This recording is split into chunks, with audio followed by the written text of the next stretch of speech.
advances gaming technology. I knew they was going to say something about it. Just a minute to look at what we put in the original PlayStation 5 and how it delivers an exceptional gaming experience. What's it going to look like? When PS5 debuted in 2020, it brought a lot to the table. 8 Zen 2 CPU cores form the brains of PlayStation 5 and enable high-speed complex gameplay, with character counts reaching into the hundreds and frame rates that can be as high as 120 frames a second. What? PS5 has a powerful RDNA 2 GPU, which can render anything from intricate details to fantastic worlds with vast panoramas. Ghost of Tsushima was a great game. Absolutely Ray tracing amazing. allows for dramatic visual improvements, I really enjoyed reflections off of water this game or glass, as well. and the realism that comes from real-time. I did not like this game. Frontiers of Pandora Avatar was a crappy game in my opinion. Speed, resulting in ultra-fast transitions between game worlds. S tier. S tier. And data Spider-Man 2 streaming rates S tier. so high that traversal speeds are essentially unlimited. You okay? I'm working on it. Tempest 3D audio tech brings an unparalleled sense of immersion to the sound of the games.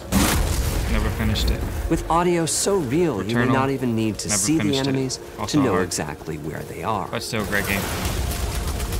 Finally, the DualSense controller has haptics that let you feel through your hands what your character is experiencing inside of the game. It's wonderful to see such variety and richness of game experiences. Creators have made amazing use of the hardware capabilities, but when I talk to them, I do hear about their desire for more graphics performance. Ooh, okay. The dreams of the developers are bigger than can be supported at 60 frames per second, and that leads to an aspect of modern gaming that we're all familiar with: graphics modes. It can be a difficult choice for players.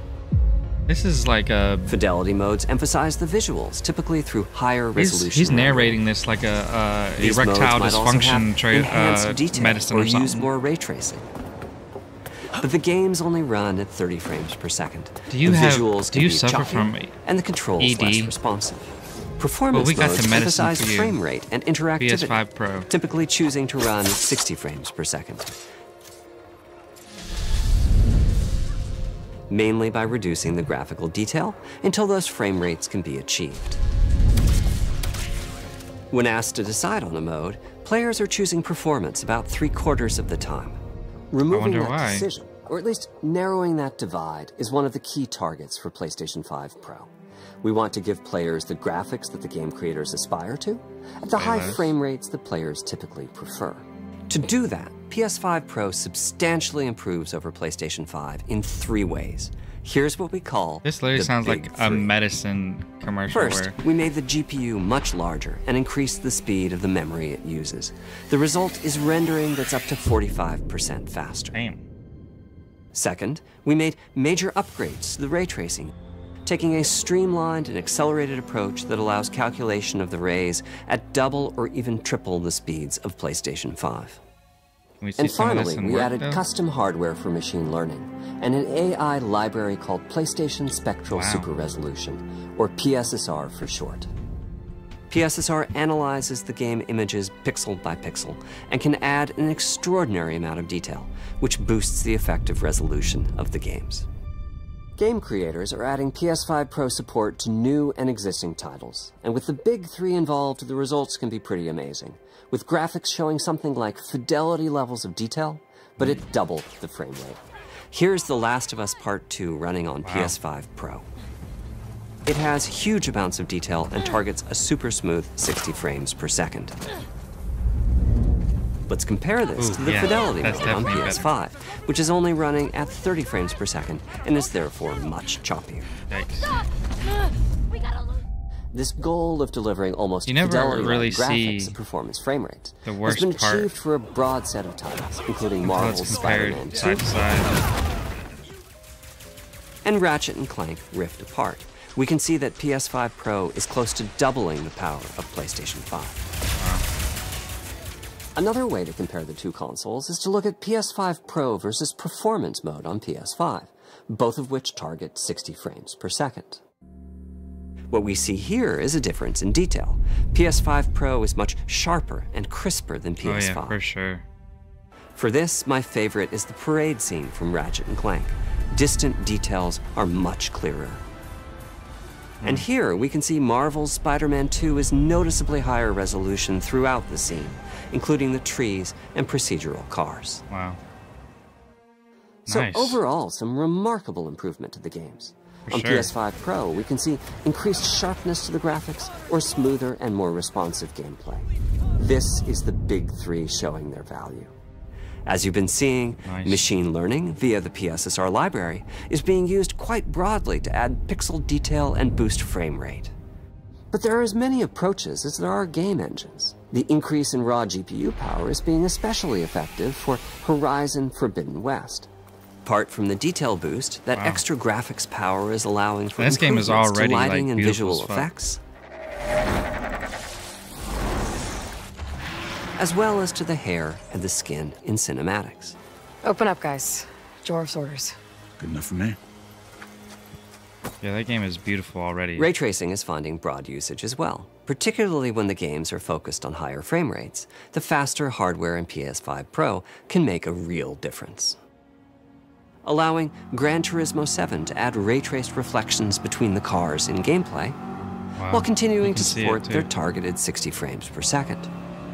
That boost in ray tracing is also delivering big wins for Hogwarts Legacy, allowing not only Wow. for better reflections and a greater variety of reflective surfaces, but also for further realism in the casting of shadows. I hope you've enjoyed this run-through of the technology behind PlayStation 5 Pro. Simply put, it's the most powerful console we've ever built, and a worthy addition to the PS5 family. Well, what's it look Let me like? wrap this up by giving you a quick look at a number Ew. of games running on the new console. And then you're gonna show the console, right?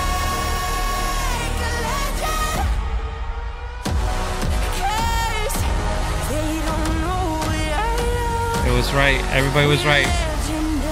This is what it looks like. I knew it was gonna look like this. That's what everybody was saying too. Exactly like everybody was saying.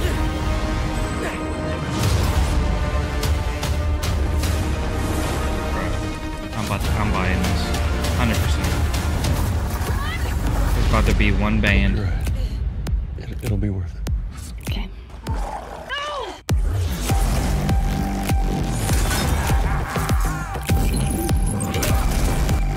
Man.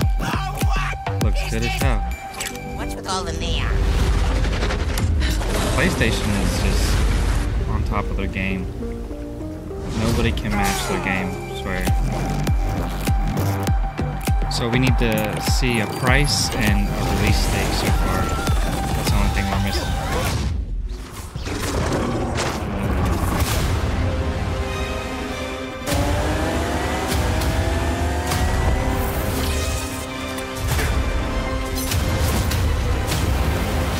Sexy. First Descendant, great game. Hogwarts Legacy was a great game too. It deserved a lot more than what it got.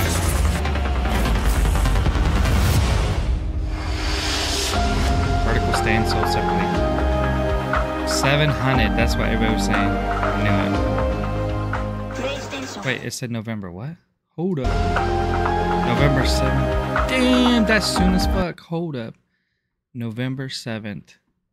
Yo, that is literally like less than 2 months away. That's crazy. Bro, we in there. I guess we better save up that 700 by then. Wow. Well, that was a showcase for PlayStation 5 Pro. Let me know what you guys think in the comments down below. Don't forget to like and subscribe this live stream and subscribe to the channel. And I'll see you guys in the next live stream.